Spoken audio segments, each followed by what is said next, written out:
চলেন দাস, গিয়েশ দাস, কুমুদ দাস আৰু চলেন দাসৰ কন্যা পত্নী কণিতা দাস।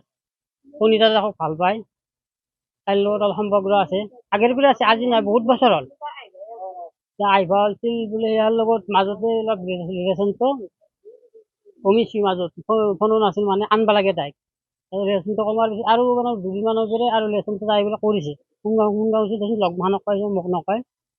আৰু এই ৰাতি ৰিলেশ্যনটো কৰি পেলাই মাতি নিছে, ৰাতি ফোন কৰি পেলাই মাতি নি পেলাই মাৰিছে।